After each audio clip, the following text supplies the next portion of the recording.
One of the most critical steps in sculpting is the blockout phase, where you define the basic structure of your character before adding detailed features. It's generally recommended to start with a low-resolution mesh because it's easier to manage and manipulate. Let's start by discussing ZBrush, which is industry-leading software for sculpting. In ZBrush, there's a tool called ZSphere used for creating a character's basic structure.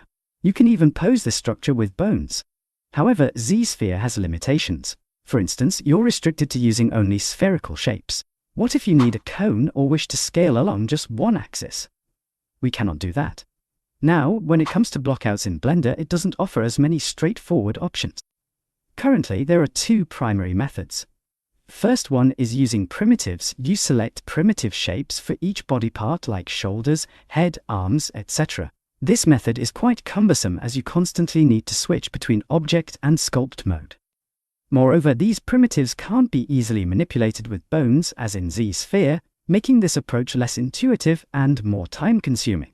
The second method involves using the skin wrap modifier on single vertices, which you then extrude. This can be somewhat useful, but it often results in a blobby character since you're essentially limited to spherical shapes. This is where BlockSculpt really shines.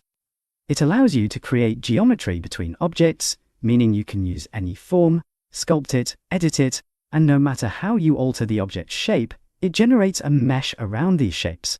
Plus, you can pose these shapes similar to ZSphere. I've also designed shortcuts to make BlockSculpt very user-friendly.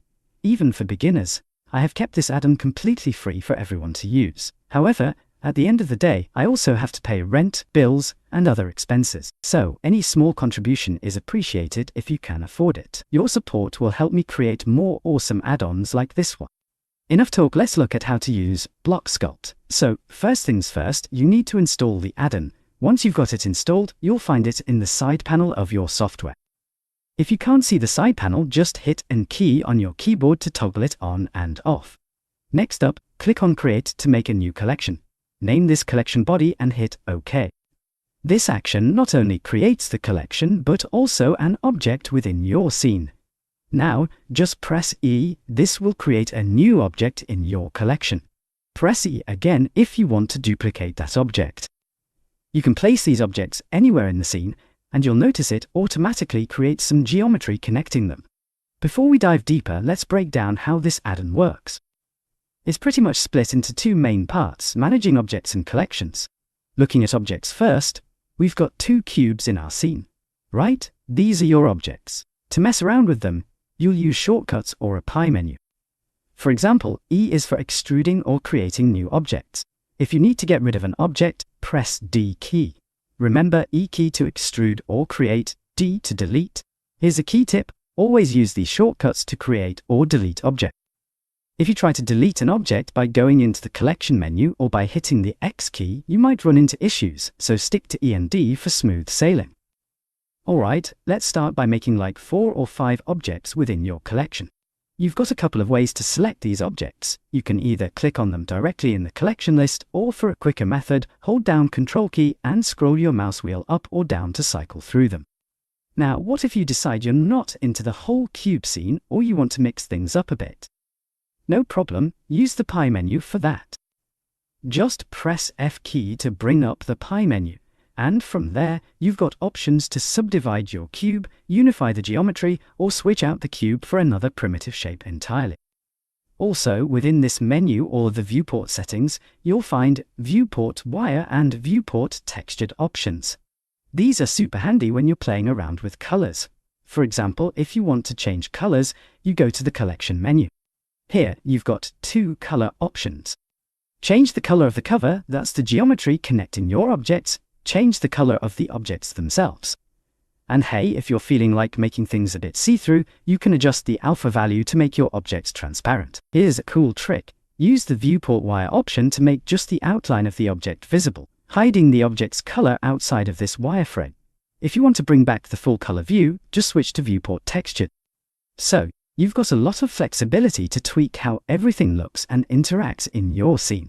Now, let's explore how you can manipulate collections using this side menu. We've already touched on some properties like colors, but to understand this better, I'll go ahead and create a body quickly. As you can observe, I have the ability to sculpt or edit these forms however I want. The Addon generates shapes between objects. Here's a key tip. Always use the mirror options while sculpting because it significantly simplifies the process. Now, when creating a head, the Addon forms a cone-like structure between the head and the neck.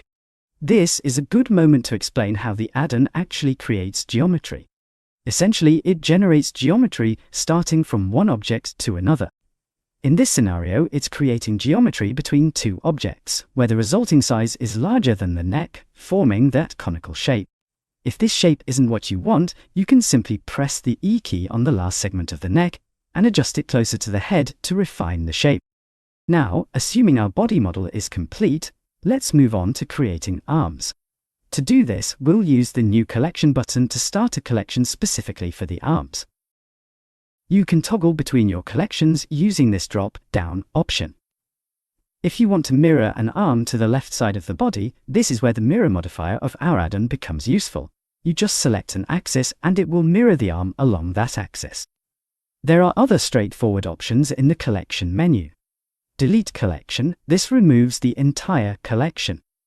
Duplicate collection, if you need multiple instances of an object, like arms, you would duplicate the arm collection.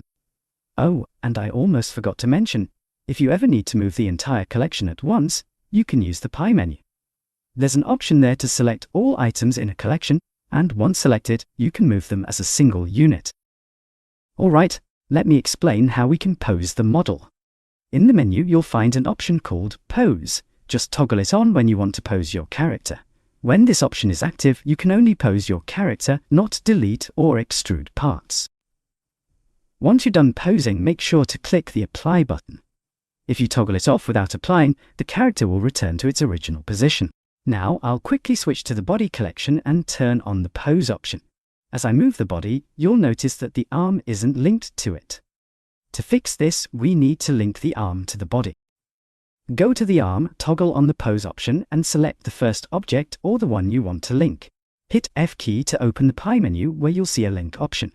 This gives you an eyedropper tool to select the object you want to link to. In this case, we want to link to the body, so I'll simply select it. Now, when we move the body, the arm moves along with it. Finally, we have the Build option. This merges all the collections and gives you one final mesh. Before clicking Build, make sure to apply the pose options in each collection if they're toggled on, as it sometimes changes the model's pose. After that, click Build. This process might take a few seconds, depending on your model's complexity. Once it's done, you'll have a single final mesh. At this point, you can switch to Sculpt mode, increase the poly count, and start adding details to your model. And that's it. You've now learned how to use BlockSculpt to create, manipulate, and pose your 3D models in Blender. As a final thought, I want to emphasize how BlockSculpt can revolutionize your workflow. It combines the best aspects of ZBrush's ZSphere and Blender's native tools, offering a unique and powerful approach to 3D modeling. Whether you're a beginner or an experienced artist, this add-on can significantly speed up your blockout process and give you more time to focus on the details that bring your characters to life. I'm excited to see what you'll create with BlockSculpt. If you find it useful, remember that even a small contribution can help support the development of more tools like this. And don't forget to share your creations. Thanks for watching, and I'll see you in the next video.